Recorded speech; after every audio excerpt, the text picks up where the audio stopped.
Hello everyone, हम पढ़ रहे थे क्लास 8 चैप्टर 1 जो कि है क्रॉप प्रोडक्शन एंड मैनेजमेंट। इसमें हम काफ़ी सारे टॉपिक्स पढ़ चुके थे जैसे कि एग्रीकल्चर प्रैक्टिस, क्रॉप्स क्या होते हैं, बूझो और पहेली के सवाल, और क्रॉप प्रोडक्शन में कौन कौन से प्रोसेसेस होते हैं। उसमें से कुछ प्रोसेसेस हम डिस्कस कर चुके थे जैसे कि प्रिपरेशन ऑफ सॉइल या फिर जो बेसिक प्रैक्टिस होती है क्रॉप प्रोडक्शन की वो, और हमारा कौन से सीज़न में कितने तरह के क्रॉप्स होते हैं, ये सारी चीज़ें, टिलिंग क्या होती है, प्लॉइंग क्या होती है, जो हमारा ट्रेडिशनल मेथड होता है जिसमें हम जो टूल्स यूज़ करते हैं जैसे कि प्लॉ और हो, वो क्या होता है, कैसा दिखता है, उसमें शाफ्ट क्या होता है, ये सारे वर्ड्स को हम एक्सप्लेन कर चुके थे।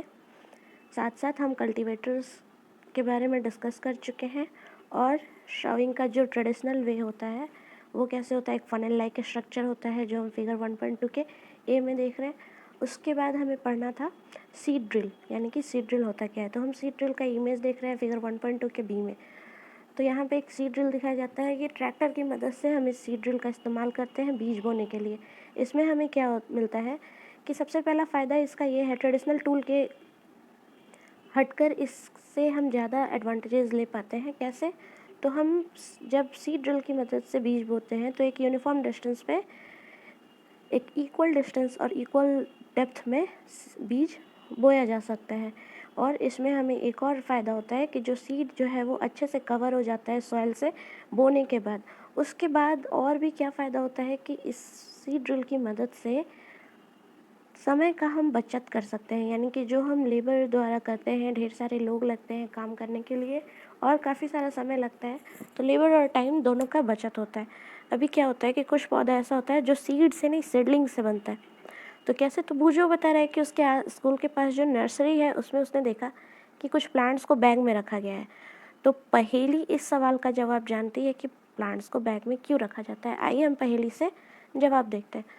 तो कुछ सीड्स को बैग में इसलिए रखा जाता है क्योंकि उन्हें सीडलिंग के फॉर्म में ग्रो कराया जाता है। कुछ सीड्स को बैग में ग्रो करा करके एक सीडलिंग का फॉर्मेशन किया जाता है। सीडलिंग क्या होता है? जो यंग प्लांट होता है, जो एकदम नाजुक सा कोमल सा जो अंकुरित पौधा होता है, तो उस प्लांट को ग्रो करा के और फिर उसको ट्रांसप्लांट कर दिया जाता है फील्ड में ग्रो करने के लिए। तो इस तरह हम देखते हैं कि सीडलिंग को ट्रांसप्लांट किया जाता है फील्ड में ग्रो करने के लिए। अभी हम जो देखते हैं सीड ड्रिल, इस सीड ड्रिल से हमें तो काफ़ी सारे फ़ायदे मिले कि इक्वल डिस्टेंस पे है। इससे एक और फ़ायदा ये होता है कि ओवर क्राउडिंग नहीं होता है, यानी कि प्रॉपर डिस्टेंस पे एक, जब सीड को बोया जा रहा है तो ओवर क्राउडिंग नहीं होगा, और ओवर क्राउडिंग नहीं होगा तो सफिशिएंट सनलाइट, सफिशिएंट न्यूट्रिएंट्स और सफिशिएंट वाटर सॉइल से वो प्लांट ले पाएगा। फिर हम उसके बाद पढ़ेंगे कि हम जो अपने क्रॉप प्रोडक्शन में मैन्योर और फर्टिलाइज़र का यूज़ क्यों करते हैं और मैन्योर और फर्टिलाइज़र होता क्या है। तो मैन्योर हमारा हो गया ऑर्गेनिक फर्टिलाइज़र। वैसे फर्टिलाइज़र्स, वैसे सब्सटेंस जो कि हम सॉइल में ऐड करते हैं उनके न्यूट्रिएंट्स को इंक्रीज़ करने के लिए या फिर उन्हें न्यूट्रिएंट्स प्रोवाइड कराने के लिए ताकि हमारा प्लांट हेल्दी ग्रो करे, तो उन्हें हम मैन्योर और फर्टिलाइज़र बोलते हैं। फर्टिलाइज़र हमारा हो गया मैन मेड, जैसे यूरिया हो गया, और भी होता है, फॉस्फेट होता है, एनपीके होता है, हम खाद वगैरह का नाम भी सुनेंगे। और मैन्योर हो गया हमारा ऑर्गेनिक फर्टिलाइज़र। अभी हम देखते हैं कई सारे फील्ड्स में बूझो बता रहा है कि वो देखता है कि कुछ प्लांट जो है वो वीक है, मतलब प्रॉपर ग्रो नहीं कर रहे हैं, बाकी प्लांट्स की तरह वो बहुत अच्छा ग्रोथ नहीं दिखा रहे हैं। तो ऐसा क्यों? क्योंकि सॉइल जो है, जो मिनरल सप्लाई करता है, जो न्यूट्रिएंट सप्लाई करता है, वो प्रॉपर सप्लाई नहीं कर पा रहा है उस प्लांट को। वहाँ कुछ न्यूट्रिएंट्स की कमी है जिसके कारण प्रॉपर ग्रोथ नहीं हो रहा है। तो इसलिए फार्मर्स जो है हमारे फर्टिलाइज़र मैन्योर का यूज़ करते हैं इस ग्रोथ को हेल्दी बनाने के लिए और उन न्यूट्रिएंट्स की कमी को पूरा करने के लिए। अभी न्यूट्रिएंट्स की कमी कैसे आती है? तो क्या होता है कि जो हम जो कल्टीवेशन करते हैं वो कंटिन्यूअस हो जाता है, मतलब हमेशा उपजा रहे हैं उपजा रहे हैं उपजा रहे हैं, और इस वजह से जो सॉइल का न्यूट्रिएंट है वो मतलब कंटिन्यूअस यूज़ में है तो ख़त्म हो जाता है। हम बेसिक एग्जांपल लेंगे, हम कोई भी सामान लेते हैं तो उसका एक क्वांटिटी होता है और उसे हम रेगुलर यूज़ करते हैं तो वो क्वांटिटी डिक्रीज़ करने लगता है और एक टाइम पे वो क्वांटिटी ख़त्म हो जाता है। कई बार ऐसा होता है कि कुछ ज़मीनें बंजर भी पड़ जाती हैं, लेकिन जब सॉइल के न्यूट्रिएंट्स पुअर होने लगते हैं तो फार्मर अपने सॉइल की न्यूट्रिएंट्स को बढ़ाने के लिए मैन्योर का यूज़ करते हैं। अभी मैन्योर को फील्ड में डाला जाता है ताकि वो सॉइल में फिर से उन न्यूट्रिएंट्स को रिप्लेनिश कर दे, भर दे, और इस प्रोसेस को हम बोलते हैं मैन्योरिंग। अभी जो हमारा सॉइल है या फिर हम जिस सॉइल में मैन्योर डाल रहे हैं, फर्टिलाइज़र यूज़ कर रहे हैं, अगर हम इम्प्रॉपर डालें या इम्प्रॉपर वे में उसका छिड़काव कर रहे हैं या फिर हम इनसफिशिएंट फॉर्म में उसका यूज़ कर रहे हैं, तो भी हमारा प्लांट क्या होगा, वीक होगा। उसके बाद हमारा जो फर्टिलाइज़र है, फर्टिलाइज़र भी उसी तरह हम यूज़ करते हैं, और अगर हम उन्हें भी ज़रूरत से ज़्यादा यूज़ कर लें तो हमारा प्लांट जो है वो बर्बाद हो जाएगा, या फिर हम इनसफिशिएंट अमाउंट में यूज़ करेंगे तो हमारा प्लांट वीक रहेगा। हमारा जो मैन्योर है वो ऑर्गेनिक सब्सटेंस है जिसको कि प्लांट और एनिमल वेस्ट के डिकम्पोजिशन से प्राप्त किया जाता है। ये मैंने टॉपिक आपको पहले भी पढ़ाया हुआ है। क्या करते हैं फार्मर्स, प्लांट और एनिमल के वेस्ट को, जो प्लांट का जो सूखे पत्ते वगैरह होते हैं सब, और जो एनिमल वेस्ट होता है उसको एक ओपन प्लेस पे डिकम्पोज करते हैं, एक गड्ढे में डाल देते हैं और उसे डिकम्पोज होने के लिए छोड़ देते हैं। फिर ये डिकम्पोजिशन का जो प्रोसेस है वो कुछ ऑर्गेनिज्म के द्वारा होता है, कुछ माइक्रो ऑर्गेनिज्म होते हैं जो ये डिकम्पोजिशन करते हैं, और फिर जो हमारा मैटर बचता है, जो डिकम्पोज होने के बाद जो मैटर हमारा बच जाता है वो ऑर्गेनिक मैन्योर के काम में आता है। अभी क्लास 6 में हम टॉपिक जो पढ़े होंगे वो है वर्मी कंपोस्टिंग। ये हमें इस बारे में अच्छे से बताता है। उसके बाद हम पढ़ेंगे एक एक्टिविटी यहाँ पे दिया हुआ है। मैं आपको शॉर्ट में समझा रही हूँ कि आपको 3 बॉक्सेस लेने हैं, तीनों में आपको प्लांट लगाना है, प्लांट्स के सीड्स, आपको सीडलिंग्स लगाने हैं। अभी 3 सीडलिंग आप लगाओगे तो आप क्या करोगे कि एक में आप ऑर्गेनिक मैन्योर ऐड करोगे, दूसरे में आप यूरिया ऐड करोगे, और तीसरे में कुछ भी नहीं, बस सॉइल, जिस सॉइल में वो लगा हुआ है, और फिर प्रॉपर अमाउंट में आप उन्हें वाटर करोगे। फिर कुछ दिन बाद आपको ऑब्जर्व करके देखना है कि आपके तीनों प्लांट्स का ग्रोथ कैसा है, कौन बढ़िया ग्रोथ दिखा रहा है और किसका ग्रोथ अच्छा नहीं है। तो हम यहाँ पे 3 एग्जांपल्स देख सकते हैं कि हमारे तीनों प्लांट के ग्रोथ कैसे हैं। आपको इस एक्टिविटी में यही करना है। उसके बाद हमें क्या पता चलेगा कि हमारा जो मैन्योर वाला है उसका ग्रोथ कैसा है, उस प्लांट का अच्छा होगा, और जिसमें हम कुछ भी ऐड नहीं किए हैं उसका एक नॉर्मल ग्रोथ होगा, मतलब बेटर यील्ड हम लोगों को नहीं मिलेगा। कुछ फर्टिलाइज़र ऐसे हैं जो फैक्ट्रीज़ में बनाए जाते हैं जो ऑर्गेनिक नहीं होते हैं, जैसे कि urea, ammonium sulphate, superphosphate, potash, NPK जो कि मैंने बताया, नाइट्रोजन, फास्फोरस और पोटेशियम, ये सारे हमारे इनऑर्गेनिक यानी कि हमारे मैन मेड फर्टिलाइज़र्स हैं।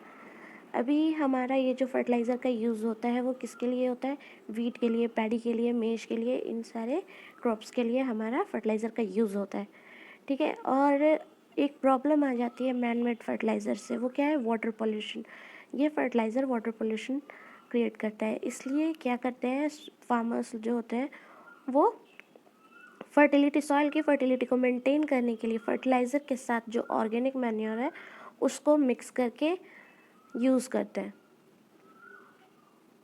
और कई बार ऐसा होता है कि सॉइल की फर्टिलिटी को मेंटेन करने के लिए जो क्रॉप्स हैं, जो क्रॉप प्रोडक्शन है, वो एक गैप में होता है। जैसे कि कुछ समय के लिए फील्ड को अनकल्टिवेटेड यानी कि बंजर, खाली, फैलो छोड़ दिया जाता है 2 क्रॉप्स के बीच में, प्रोडक्ट फर्टिलिटी इंक्रीज़ करने के लिए, यानी कि टाइम टू टाइम ये प्रोसेस भी फार्मर्स यूज़ करते हैं ताकि सॉइल की फर्टिलिटी इंक्रीज़ हो।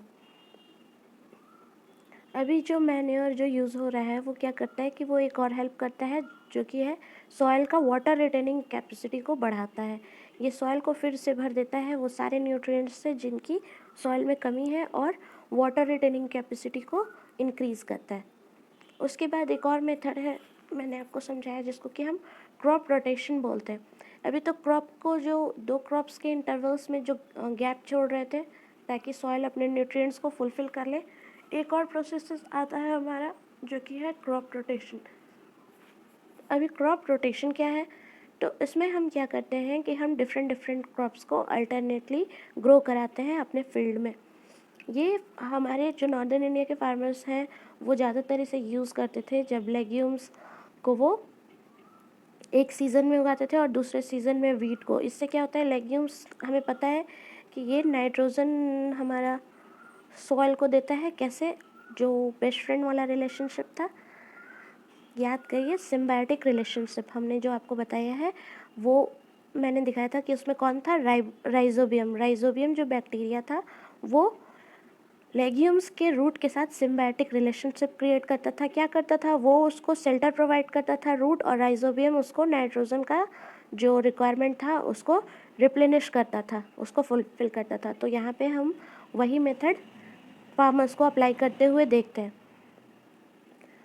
उसके बाद वो जो हमारा लेग्यूमिनस प्लांट होता है उसकी मदद से और राइजोबियम के जो सिम्बायोटिक रिलेशनशिप के मदद से जो एटमॉस्फेरिक नाइट्रोजन का प्रॉब्लम होता है, जो फॉर्म में नहीं होता है और जिस सॉल्युबल फॉर्म में चाहिए होता है, वो प्रॉब्लम फिक्स हो जाता है।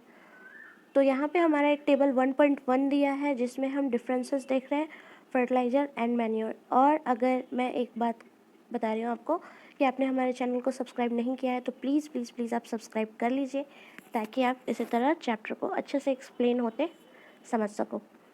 तो हम फटाफट देखेंगे क्या डिफरेंसेस हैं। तो डिफरेंसेस ये है कि फर्टिलाइज़र हमारा मैन मेड है, इनऑर्गेनिक है, जबकि मैन्योर हमारा नेचुरल सब्सटेंस है। फर्टिलाइज़र को हम फैक्ट्री में प्रिपेयर करते हैं और मैन्योर जो है वो फील्ड में प्रिपेयर हो सकता है, वही डंप बड़े बड़े ओपन पीट्स में जो वेस्ट होते हैं, एनिमल वेस्ट और प्लांट वेस्ट, उनसे हम फील्ड को इसको प्रिपेयर कर सकते हैं। तीसरा पॉइंट है कि फर्टिलाइज़र सॉइल को किसी भी तरह का ह्यूमस प्रोवाइड नहीं करता है। ह्यूमस क्या होता है, मोल्ड होता है ये, लेकिन हमारा जो मैन्योर है वो सॉइल को ह्यूमस प्रोवाइड करता है।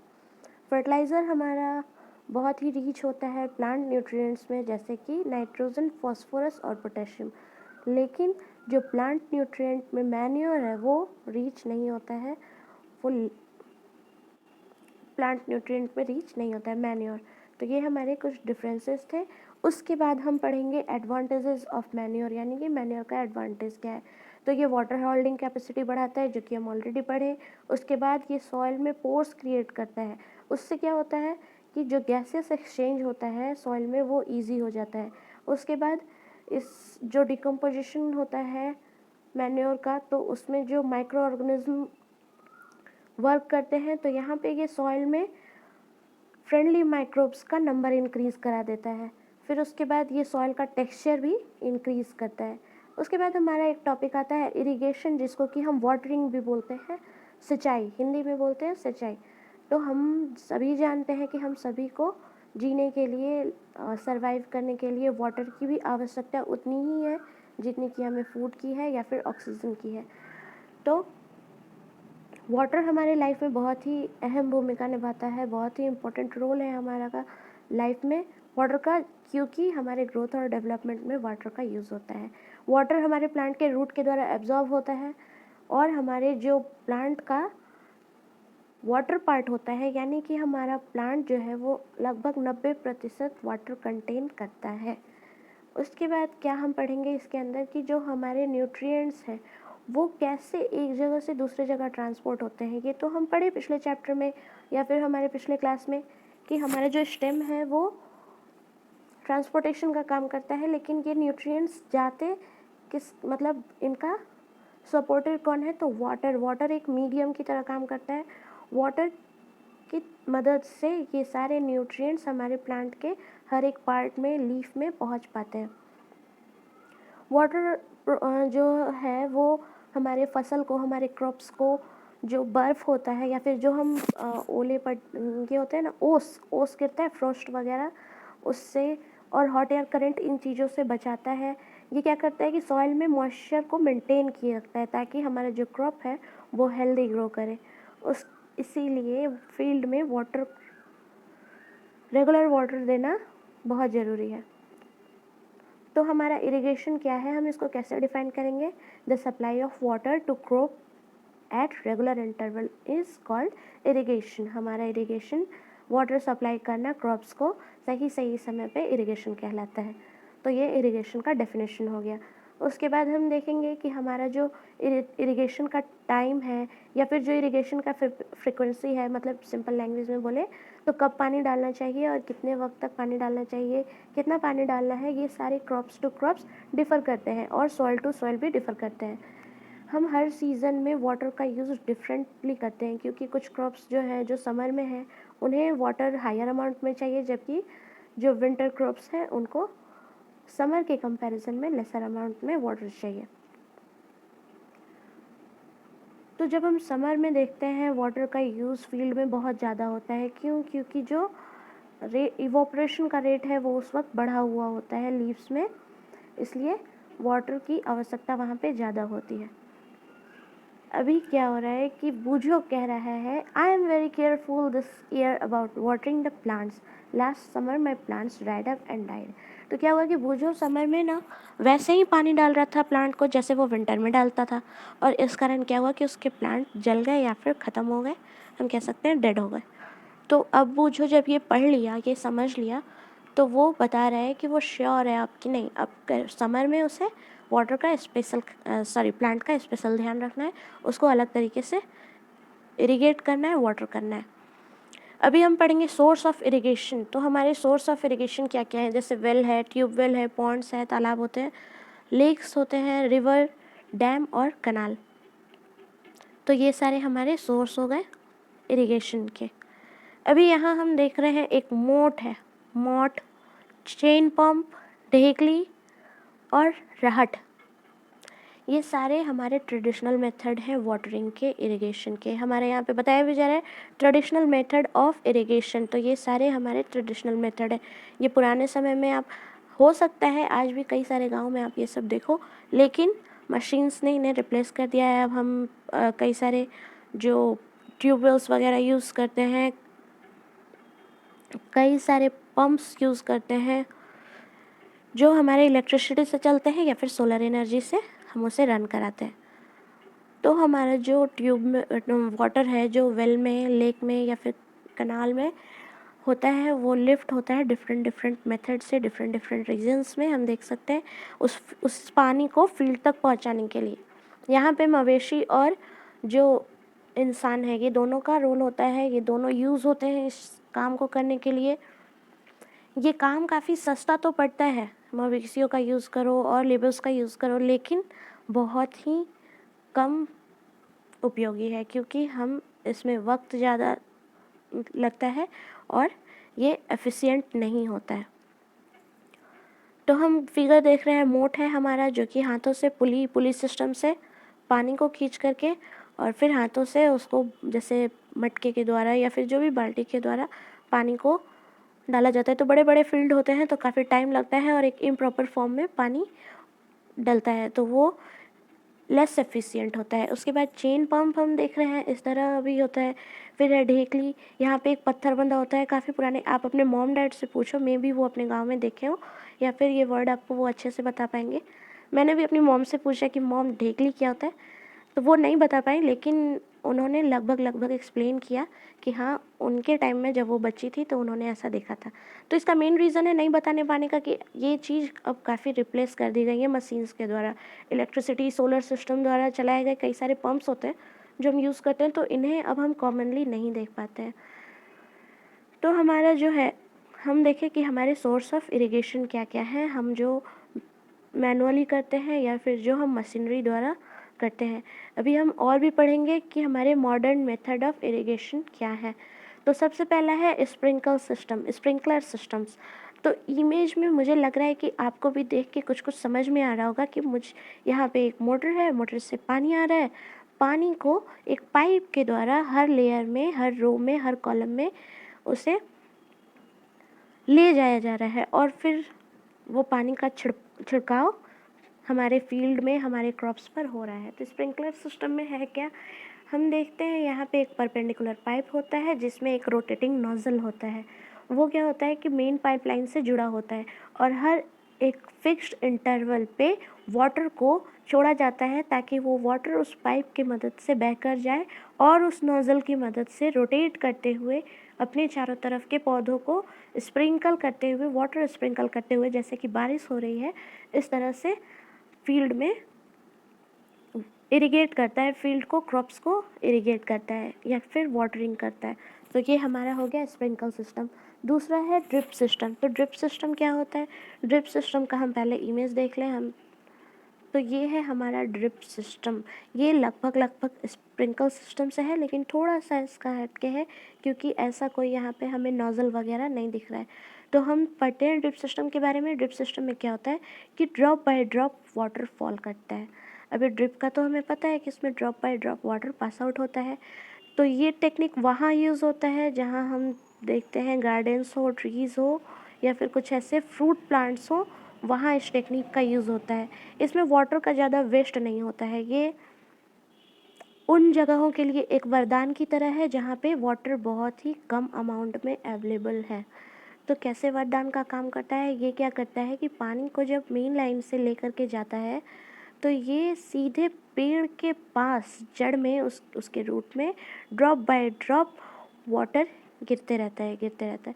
तो इससे क्या होता है कि आपका एक्स्ट्रा वाटर यूज़ नहीं होता है, वाटर का वेस्टेज नहीं होता है और वहाँ हम वाटर को पहुँचा पाते हैं जहाँ प्लांट में वाटर की आवश्यकता है। तो हमारा ये हो गया ड्रिप सिस्टम। उसके बाद हम पढ़ेंगे प्रोटेक्शन फ्रॉम वीड्स, यानी कि हम जो खरपतवार होता है उससे कैसे अपने क्रॉप्स को प्रोटेक्ट करते हैं। तो बूझो और पहेली जो है वो आसपास के फील्ड्स में जाते हैं और देखते हैं कि कुछ प्लांट ऐसे हैं जो क्रॉप्स के अलावा भी ग्रो कर रहे हैं। तो वो देखते हैं, बूझो जब देखता है तो उसके दिमाग में आता है have this other plant been planted purposely, यानी कि बाकी प्लांट्स तो मुझे समझ में आ रहा है कि खेती करने के पर्पस से लगाया गया है, लेकिन ये जो वीड्स निकल आए हैं क्या ये भी किसी पर्पस की वजह से इन्हें ग्रो कराया जा रहा है या एवं ही है? तो हम बूझों को बताएंगे कि ये जो अनडिज़ायरेबल प्लांट्स हैं जो कि हमने नहीं उगाया किसी भी पर्पस से, लेकिन वो खुद ब खुद निकल आए, उन्हें हम वीड्स बोलते हैं और इनके रिमूवल के प्रोसेस को हम वीडिंग बोलते हैं। वीडिंग में क्या होता है? वीडिंग में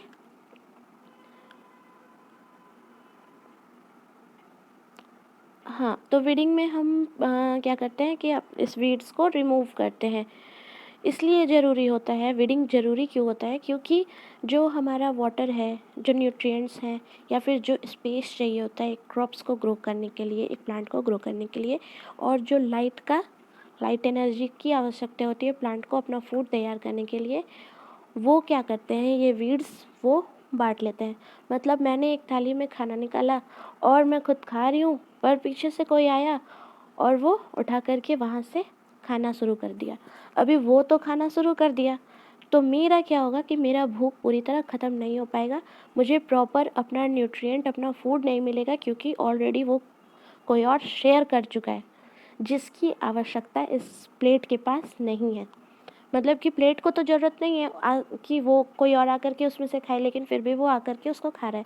तो वीड्स ऐसे ही अनचाहे चीज़ होते हैं, प्लांट्स होते हैं जो कि हमारे ज़रूरतमंद प्लांट्स का सारा इम्पॉर्टेंट न्यूट्रिएंट्स वाटर शेयर कर लेते हैं।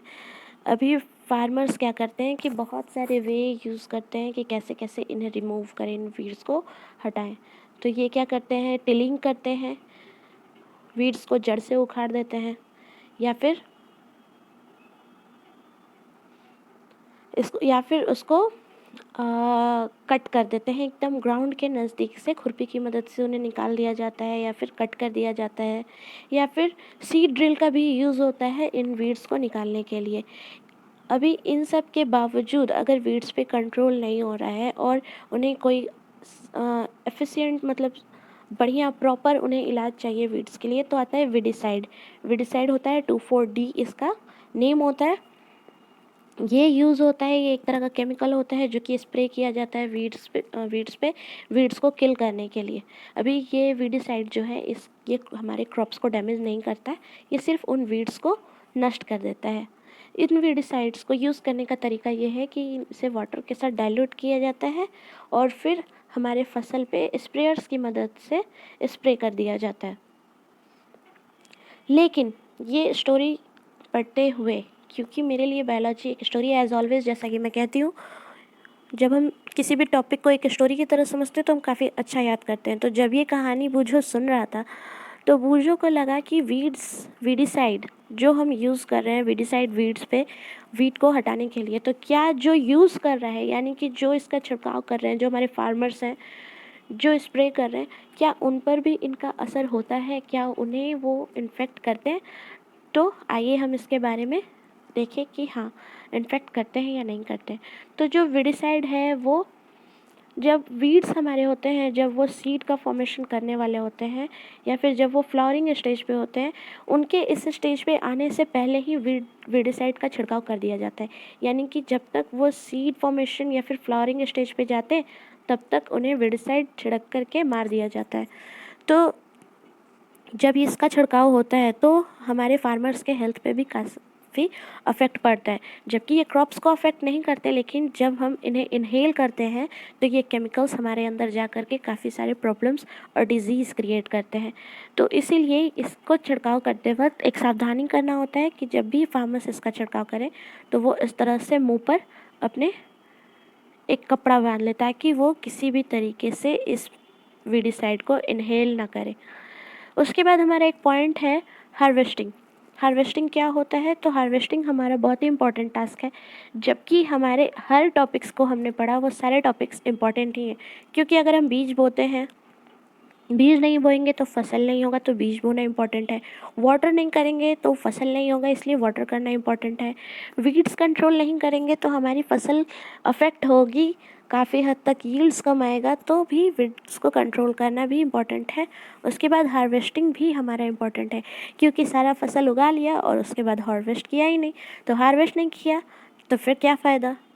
तो ये भी हमारा क्रॉप प्रोडक्शन का बहुत ही इम्पॉर्टेंट टास्क है। अभी हार्वेस्टिंग होता क्या है? तो जब हमारा क्रॉप जो है वो पूरी तरह मैच्योर हो जाता है तो हम उसको काट के अपने यूज़ में लाने के लिए, उसके बाद के प्रोसेसेस के लिए उसको काटते हैं, जिसको कि हम हार्वेस्टिंग कहते हैं। अभी हार्वेस्टिंग में क्या होता है कि जो फसल है उनको खींच करके निकाल दिया जाता है जड़ से, या फिर एकदम नज़दीक क्लोज टू ग्राउंड एकदम वहाँ से उन्हें कट किया जाता है। लगभग 3 से 4 महीना लगता है किसी भी अनाज के फसल को मैच्योर होने में। हमारे देश में जो हार्वेस्टिंग है वो सिकल की मदद से होता है, जैसे कि फिगर 1.7 में हम देख रहे हैं, ये एक सिकल है और इसकी मदद से हार्वेस्टिंग होता है। या फिर हम हार्वेस्टिंग मशीन से भी करते हैं, मशीन की मदद से भी हार्वेस्टिंग होता है। तो उसमें क्या होता है कि जिस मशीन को हम हार्वेस्टिंग के लिए यूज़ कर रहे हैं उसको हम हार्वेस्टर बोलते हैं। हार्वेस्टर की मदद से हम कटाई करते हैं अपने फसल की। इसमें क्या होता है कि जो सीड्स होता है उनको सेपरेट करना होता है उस ग्रेन से। हम चाफ के बारे में पढ़े थे कि चाफ से थ्रेशिंग एक वर्ड आपका फाइबर टू फैब्रिक में था। तो थ्रेशिंग की मदद से हम जो सीड्स, ग्रेन के सीड्स होते हैं, उन्हें चाफ से अलग करते हैं। अभी थ्रेशर की मदद से थ्रेशिंग होता है, हम थ्रेशर के बारे में भी पढ़े हैं उस चैप्टर में। आप उस चीज़ को, बहुत ही ज़रूरी है, अभी मैं फिर से दोहराऊंगी, मे भी आप बोर भी हो जाते होगे कि एक ही बात मैं बार बार करती हूँ, लेकिन ये ज़रूरी है इसलिए मैं आपको समझाती हूँ। लिंक करना बहुत ज़रूरी है। जब आप किसी चैप्टर को पढ़ रहे हो तो उसमें कई सारे टॉपिक्स ऐसे आते हैं जो आप प्रीवियस क्लास में पढ़ चुके हो या प्रीवियस चैप्टर में पढ़ चुके हो, और याद रखने का, किसी भी टॉपिक को, किसी भी चैप्टर को अच्छे से समझने और याद रखने का तरीका यही है कि आप हर एक चैप्टर को दूसरे चैप्टर से लिंक करो। तो इस तरह हम जब फाइबर टू फैब्रिक याद करते हैं तो हमें थ्रेशिंग वर्ड याद आता है, और थ्रेशर्स के बारे में हम वहाँ पढ़े थे। ये एक मशीन की मदद से होता है जिसको कि हम कंबाइन बोलते हैं, जो कि एक हार्वेस्टर भी होता है और हम एक थ्रेशर भी होता है। इमेज हम देखेंगे, यह है कंबाइन जो कि हार्वेस्टर भी है और थ्रेशर भी है। ये हार्वेस्टिंग का काम भी करेगा और फिर उसके बाद थ्रेशिंग का काम भी करेगा। उसके बाद है हमारी पहेली। तो पहेली क्या समझी इस चैप्टर से, चलिए जानते हैं। After harvesting sometime stubs are left in the field. Stubs क्या होता है? इसको मतलब बिहारी भाषा में शायद पता नहीं क्या बोलते हैं, मुझे नहीं पता, पर हाँ मैं ये बता रही हूँ, स्टब्स वो होते हैं जो फसल के कटने के बाद जो मतलब कुछ हाइट का जो आप ग्राउंड में देखते हैं छोड़ा होता है और सूख जाता है, तो फार्मर्स उसको रिमूव करने के लिए क्या करते हैं कि जला देते हैं, पूरा मतलब आग लगा देते हैं। तो ऐसे क्या होता है कि बाकी जो फसल रखा हुआ है या फसल जो है उसमें भी आग लगने का डर होता है और वो एयर पोल्यूशन भी क्रिएट करता है। तो उसको हम स्टब्स बोलते हैं, जो हमारे लेफ्ट प्रोडक्ट होते हैं, जो बच जाते हैं कटाई के बाद, लेफ्ट पार्ट को हम स्टब्स बोलते हैं। अभी क्या होता है कि एक तरह का मशीन हम देखे होंगे, यूट्यूब्स पे आप देखते हो या फिर आप इतने ज़्यादा इच्छुक हो गए न्यूज़ के प्रति तो आप देखे होंगे कि कुछ मशीन्स अभी आ गए हैं जो स्टब्स को जलाना अब नहीं पड़ता है। वो क्या करते हैं, वो स्टब्स को भी उखाड़ करके और एक लट्ठी के फॉर्म में बना देते हैं। उसका यूज़ क्या होता है मुझे नहीं पता, पर हम उससे बर्न नहीं कर सकते। ये हमें पता है कि हमारे लिए वो मशीन इस तरह का आया हुआ है, बहुत पहले से आया है कि हमें अब उन्हें स्टब्स को बर्न नहीं करना पड़ेगा। तो उसके बाद एक और प्रोसेस होता है जिसको कि हम विनोइंग बोलते हैं। जो फार्मर्स जिनकी छोटी छोटी ज़मीनें होती हैं वो क्या करते हैं, उस चाफ को ग्रेन से अलग करने के लिए विनोइंग मेथड का यूज़ करते हैं। यहाँ पे ये भी मेंशन कर रहा है कि आप क्लास 6 में ये टॉपिक पढ़ चुके हो, फाइबर टू फैब्रिक में, तो ये टॉपिक भी आपका, तो आप लिंक करोगे तो आपको खुद ब खुद याद आएगा और इसके साथ साथ आपका प्रीवियस चैप्टर का रिवीजन भी हो जाएगा। तो हमारा विनोइंग वैसे फार्मर्स यूज़ करते हैं जिनका छोटा लैंड होता है। विनोइंग में क्या होता है, हैंड पिक, हाथ से चुन करके उगाड़ करके विनो विनो होता है, एक टूल होता है, विनो करते हैं उससे। उसके बाद होता है हमारा एक पॉइंट दिया है अलग से जो कि है हार्वेस्ट फेस्टिवल। तो हार्वेस्ट फेस्टिवल क्या है, हम देखते हैं बैसाखी, पोंगल, होली, दिवाली, नबन्या एंड बिहू, ये सारे अलग अलग रीजन्स के हार्वेस्ट फेस्टिवल्स हैं। तो हम बैसाखी कॉमनली जानते हैं कि फसल की कटाई होती है, उसके बाद ये त्यौहार मनाया जाता है क्योंकि ये हमारे फार्मर्स के लिए बहुत ही उत्सुकता का वक्त होता है कि वो उतने वक्त से किसी चीज़ पर मेहनत कर रहे हैं, उनकी खेत अनाज से भरी हुई है, लहरा रही है, और उसके बाद वो उसकी कटाई करेंगे, फाइनली वो उसको सेल करके अपना इनकम, अपना इकोनॉमिकल सिचुएशन चेंज करेंगे, उसमें ग्रो करेंगे। तो इस तरह से वो इस फेस्टिवल को अपने अंदर के उमंग और उल्लास को एक्सप्रेस करने के लिए सेलिब्रेट करते हैं। अभी फाइनल वर्क हमारा बाकी है जो कि है स्टोरेज। स्टोरेज क्या होता है, तो हम किसी भी चीज़ को बाज़ार से ख़रीदते हैं तो उसको स्टोर करते हैं। स्टोर करना इसलिए भी ज़रूरी है ताकि अगर हम प्रॉपर स्टोरेज करेंगे तो हम काफ़ी लंबे समय तक उस चीज़ का इस्तेमाल कर पाएंगे। सिंपल एग्जांपल हम लेंगे, अगर हम बिस्किट खरीद करके लाते हैं और उसे ऐसे ही रख देते हैं, कहीं उसे प्रॉपर वे में स्टोर नहीं करते, तो हमारे क्या होता है, मॉइस्चर लग जाता है बिस्किट में और सारे बिस्किट बेकार हो जाते हैं, उनका जो क्रंच होता है वो ख़त्म हो जाता है। सेम हमारे क्रॉप्स के साथ भी वही है कि अगर हम उसे प्रॉपर वे में स्टोर नहीं करें तो उसमें मॉइस्चर लग जाएगा, इंसेक्ट्स लग जाएंगे, चूहे आकर खाने लगेंगे या फिर माइक्रो ऑर्गेनिज्म का अटैक हो जाएगा उस पर। तो जो हार्वेस्टेड ग्रेन्स हैं हमारे, जो हमारा अनाज जो है जिनकी हमने कटाई कर ली, उन्हें मॉइस्चर से बचाने के लिए, क्योंकि ऑलरेडी उनमें काफ़ी मॉइस्चर होता है, तो उन्हें बिना मतलब इस खूब अच्छे से ड्राई किया जाता है स्टोर करने से पहले, ताकि उनके सारे मॉइस्चर निकल जाए और वो किसी भी तरह के माइक्रो ऑर्गेनिज्म के अटैक द्वारा स्पॉइल ना हो।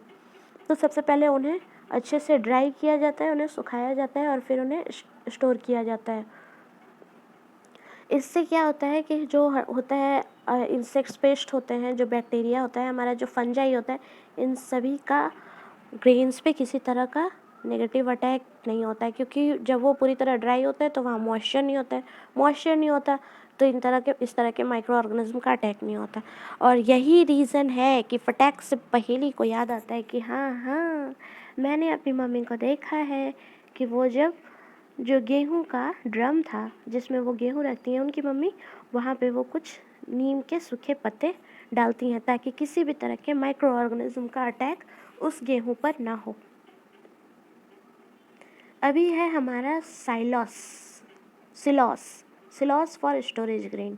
तो ये हमारा एक तरह का चैम्बर है, storage of grain in Ghani bags in granaries.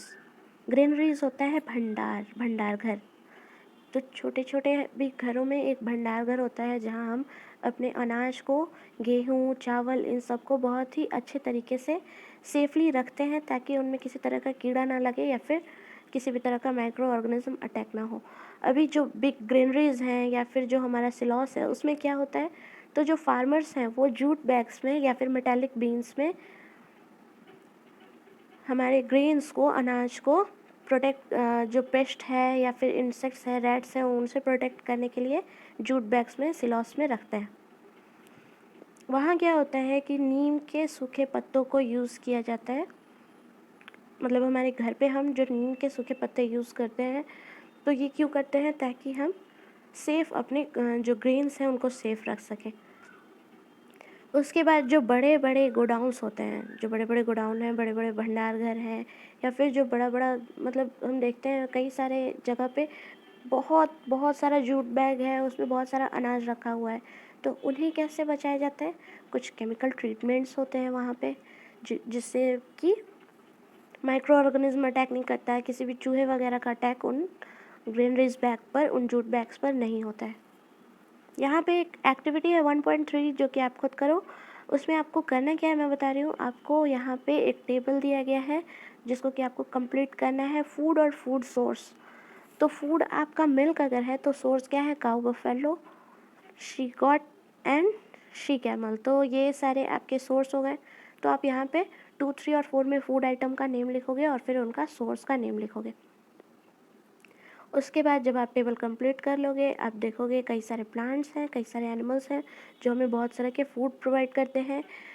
Coastal area यानी कि तटीय क्षेत्र, कोस्टल एरिया में जो फ़िश हैं वो फ़िश हम कंज्यूम करते हैं। हमारे डाइट का बहुत ही बड़ा हिस्सा है फ़िश। जो नॉन वेजिटेरियन हैं, जो ऑमनिवोर्स हैं, जो कार्निवोर्स हैं, उनके लिए, हेर्बिवोर्स के लिए नहीं। हमने अपने प्रीवियस क्लासेस में पढ़ा कि हम कैसे फूड ऑब्टेन करते हैं, कहाँ से फूड ऑब्टेन करते हैं, तो उसकी मदद से भी हम इस टेबल को कंप्लीट कर सकते हैं। अभी हमने पढ़ा, क्या क्या पढ़ा, कि क्रॉप प्रोडक्शन कैसे होता है, इसमें कौन कौन से स्टेप्स इन्वॉल्व होते हैं, जैसे कि सीड्स का सिलेक्शन हो गया, सोविंग का हो गया, फिर उसके बाद इरिगेशन हम कैसे कर रहे हैं, वीड्स से प्रोटेक्ट कैसे कर रहे हैं, ये सारी चीज़ें हम इस चैप्टर में पढ़ें। और हमें एक और बात यहाँ से पता चला कि जिस तरह हम फसल का देख रेख करके उन्हें ग्रो कराते हैं एक बड़े पैमाने पे ताकि हम अपने लार्ज पॉपुलेशन को प्रॉपर फूड प्रोवाइड कर सकें, उसी तरह सेम टू सेम कुछ प्रोसेसेस डिफरेंस होते हैं, कुछ स्टेप्स अलग होते हैं, कुछ तरीका अलग होता है, लेकिन जो देख रेख और जो हमारा ख्याल रखने का, उनको प्रोटेक्ट करने का, उनको ग्रो कराने का जो तरीका है वो हम एनिमल्स के साथ भी करते हैं। क्यों करते हैं, क्योंकि हमें एनिमल प्रोडक्ट की आवश्यकता होती है। तो हम उन्हें भी प्रॉपर फूड देते हैं, शेल्टर देते हैं और प्रॉपर केयर देते हैं ताकि हम उस एनिमल प्रोडक्ट को अपने फूड के लिए यूज़ कर सकें। और इसका बड़े पैमाने पे इस कारोबार का होना एनिमल हस्बेंड्री कहलाता है। व्हाट डू बायोलॉजिस्ट स्टडी, मेरा एक वीडियो था जिसमें मैंने आपको बताया कि एनिमल हस्बेंड्री होता क्या है। वहाँ पे मैंने बायोलॉजी से जुड़े कई सारे प्रोफेशंस के बारे में आपसे डिस्कस किया है, तो आप उसको फिर से देख सकते हो कि उसमें एनिमल हस्बेंड्री क्या होता है। मैंने आपको यहाँ बताया भी, और भी कई सारे प्रोफेशंस के बारे में आप वहाँ जा कर के देख सकते हो। पहेली बता रही है कि फ़िश हमारा हेल्थ के लिए बहुत ही अच्छा होता है, हम उससे कॉड लिवर ऑयल लेते हैं। फ़िश हमारा विटामिन डी में काफ़ी रिच होता है, यानी कि हम विटामिन डी फ़िश से भी ले सकते हैं, फ़िश को कंज्यूम करके भी ले सकते हैं। बहुत अच्छा लग रहा है ना, चैप्टर ख़त्म हो गया, हम अच्छे से इसको एक्सप्लेन किए, वर्ड टू वर्ड हम सारे चीज़ों को समझे यहाँ पे और अच्छे से समझ करके याद करेंगे। अभी नेक्स्ट वीडियो में हम जब इसका एक्सरसाइज करेंगे तो आई होप कि आप इस चैप्टर को इतने अच्छे से समझे हो कि आप इसका एक्सरसाइज खुद कर पाओ। अगर नहीं करोगे तो मैं आपको वीडियो इसका एक्सरसाइज का शेयर करूँगी यूट्यूब पे, लेकिन आप एक बार खुद से अटैम्प्ट ज़रूर करना और इस चैप्टर का रिवीजन कर लेना ताकि आपको ये क्लियरली हमेशा के लिए याद हो जाए।